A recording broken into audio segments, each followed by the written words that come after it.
What is going on, guys? It is Wrestlelamia back with another video. SummerSlam is almost here. Join us now as we look at this week's edition of the Blue Brand, as well as the wildest news stories and rumors you need to know, including very sad news for Big E, in fact life-changing news. Could there be bad news for Randy Orton? Why Bray Wyatt is being kept off WWE television? What is Bobby Roode doing at SummerSlam? A changing commentary? AEW stars defend the women's locker room, and much more. Be sure to subscribe and hit that notification bell for daily wrestling videos, and follow us on Facebook for exclusive lists. Also check out our new channel, Wrestlelamia Shorts. Now, as always, we won't recap the matches, but just look at the good, the bad, and the downright ugly. As always, we start off with the good as number 1, Street Profits Extreme Makeover. It finally happened. The Street Profits have turned heel and joined forces with Bobby Lashley. Not only did Montez Ford and Angelo Dawkins sport a new look, but they sported a new attitude, laying out the OC and the Brawling Brutes in a wild melee. While it's unknown what's next for the Profits, it's clear that the WWE Universe loves their new look and attitude, which will hopefully lead to a push in a bold new direction for them and the Almighty. Number 2, Shotzi finally pushed.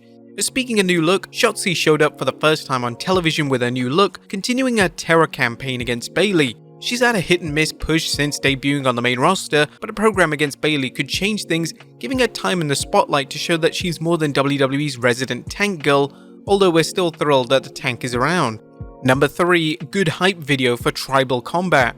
Tonight's hype video for SummerSlam's Tribal Combat match was phenomenal, as it provided all the details fans needed to know about the match's rules, i.e. there are none, and the rich cultural legacy behind it. Number 4 is Solo turning on Roman. Last night's exchange between Jey Uso and Solo Sikoa was the perfect prelude to their main event match, with Jey planting seeds of doubt in the Enforcer's mind about Solo's relationship to Paul Heyman and Roman Reigns. Sikoa was clearly conflicted as he ordered Heyman out the ring when the Tribal Council tried to talk to him. This isn't the first time that they've teased Solo is thinking about becoming his own man, but it was executed at the right time, just a day before the match when Solo may be needed to help Roman retain his leadership. Number 5, Jey gets the win.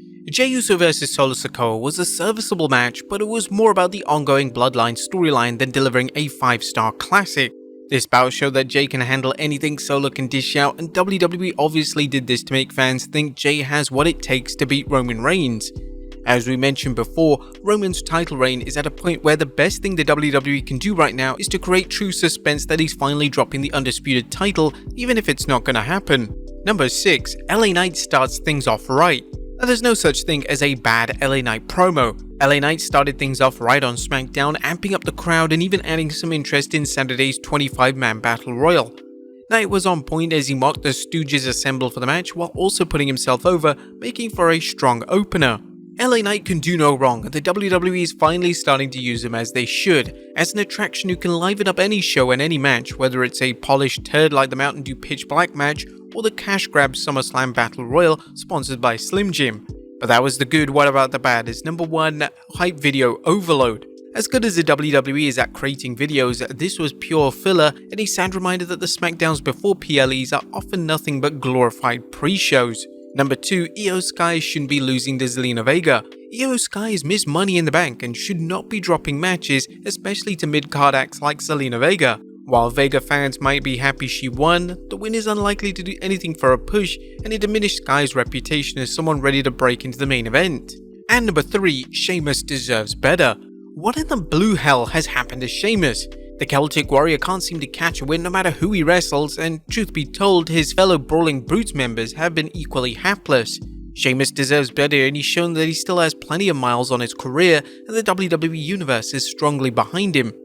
Now, there was nothing downright ugly as SmackDown had the usual strong segments featuring the Bloodline and an adequate if not earth-shattering segment for promoting the rest of SmackDown's matches at SummerSlam. What would you guys think of the Blue Brand this week? Let us know in the comments down below. Now let's move on to the news.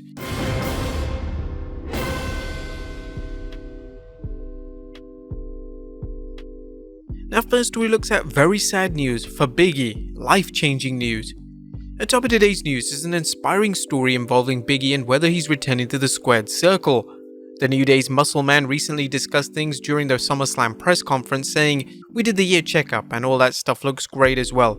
But on the other side, I also talked to spinal specialists, someone who've worked on people in the company and done their fusions, and they said hey, I would not wrestle again if I were you. Big E explained how this latest update is affecting his thinking, saying, "So for me at 37, these are things that I think about. I think about quality of life. When I started this job at 23 years old and probably had a bit of a death wish and was okay dying in the ring, I'm now at 37, would not like to die in the ring, I would like to do other things with my life."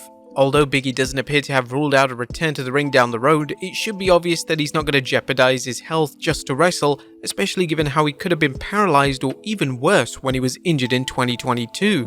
Big E is already a highly respected and beloved figure in the wrestling industry, but his latest statement shows a remarkable courage in accepting that his in-ring career may be over for good. However, there is still plenty left for him to contribute to the grappling game, some would even say color commentating, or even a producer backstage. What do you guys think of this news? Let us know in the comments down below. Next up, bad news for Randy Orton. Speaking of injuries, time for the latest on Randy Orton, a superstar whose absence has been felt over a year now and whose name comes up whenever fans talk about a surprise return at a PLE. While there's renewed talk that the Viper will appear at SummerSlam, Fightful Select's Sean Ross Sapp claims, "Despite reports of Randy Orton being in Detroit, I'm told by people close to Randy that he is nowhere near medically cleared to return at this point." You may recall recent reports that WWE Creative had no current plans for Orton, however skeptics will also recall how many times the WWE has denied a wrestler its returning only for said wrestler to show up days later.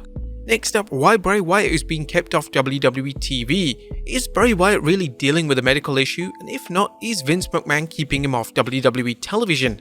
You may have heard this rumor, but according to PW Insider, there's no truth to it. Instead, there's been some online discussion that perhaps Wyatt disappeared because of Vince McMahon's return to the company, but we have been adamantly told by numerous sources there's no connection there. We're told that Wyatt not returning is a byproduct of the company being very careful with his health. There's no word on when Wyatt will return, but the recent appearances of Skulls backstage at Raw and Smackdown have fans speculating Bray will be back soon. Next up, commentary changes. Now it's been revealed that WWE is mixing up the commentary teams again, and now we'll have 5 hours of Michael Cole each week. The new commentary teams for Raw are Michael Cole and Wade Barrett, and for SmackDown, Michael Cole, Kevin Patrick and Corey Graves. All these changes will go into effect 11th August. Man, even after 26 years in the company, Michael Cole is going to be calling 5 hours of wrestling per week. That's incredible. Next up, AEW Star coping with an injury. In other injury news, AEW Star Pac is out of action, with Wrestling News noting it was mentioned on Rampage that Pac would be unable to compete for quite a while. It's unknown what happened, but we'll continue monitoring this story. In the meantime, we send Pac our best for a fast and full recovery. Next up, an AEW star defends the women's locker room. An array of AEW stars are defending the women's locker room following indie wrestler Lufista's claim that the locker room is a hot mess. Wrestling personnel including Saraya, Nyla Rose, MJF, Renee Paquette and others have taken to social media to dismiss the allegations. Here's just a few of the comments. Saraya retweeted various stories of women, both full and part-time wrestlers, who praise the positivity of AEW's women's division while also sharing her own thoughts, saying, "Also Ruby is an angel who is adored by everyone. I'm so grateful for her and Toni Storm." Penelope Ford shared the following, "Real tears. These women were here for me when I had a miscarriage, and that information was shared in our locker room and never left our locker room. My husband and I told our story when we were ready. If all this isn't a supportive locker room, then I don't know what is." Renee Paquette tweeted, "We have an incredible women's division that all look out for and support each other. I've never seen anything other than a safe space for a bunch of kick-ass women that want to see each other and all of AEW shine to their full potential. Women hating women is a real dusty take." And finally, what's Bobby Roode doing at SummerSlam? Now, Roode, who reportedly underwent various surgeries, is reportedly in Detroit, but is he there to wrestle? PW Insider is reporting, as PWInsider.com broke yesterday, Bobby Roode is in town for Detroit for SummerSlam. In asking around today, we were told that he'd be helping out as a producer, and he'll also be at Raw this Monday in that role. Roode last wrestled for WWE in late 2022 and has undergone several neck surgeries since that time. It's unknown at this point whether the 47-year-old wrestler is transitioning into a role as a producer or working in this capacity until he's cleared. But there you have it, folks, our look at SmackDown as well as the wildest news stories and rumors you need to know. Be sure to leave your comments down below, and I'll see you next time with some more wrestling content.